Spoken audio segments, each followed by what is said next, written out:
everyone! For today's video, naatakaroon din sa Cloud Maroran Forest mismo din sa butterfly cream. Butterfly cream. And then kini siya, very kuan din siya kini sandi kining preserve nga butterfly. Makita mo.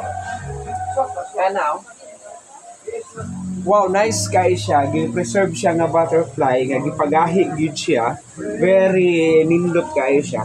And then himuan siya og frame. And then palitan na lang nimo siya og kining battery para magamit nimo siya, mahimo siya og clock. Wow. Yeah, di ba? Asay kining orasan. So nindot kay iyang mga design kay pure good siya nga butterfly nga gipagahi siya para mag-design ini.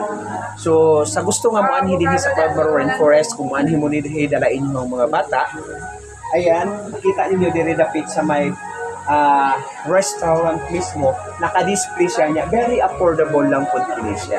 So, Luzon, Visayas, Mindanao, punta na po kayo dito sa Cloud Maroran Forest. Siguradong mag-enjoy po ang inyong mga anak at hindi lang po kayo, lalo na yung mga adult, pwedeng mag-enjoy po dito sa Cloud Maroran Forest. So, ano pang hinintay nyo? Tara na!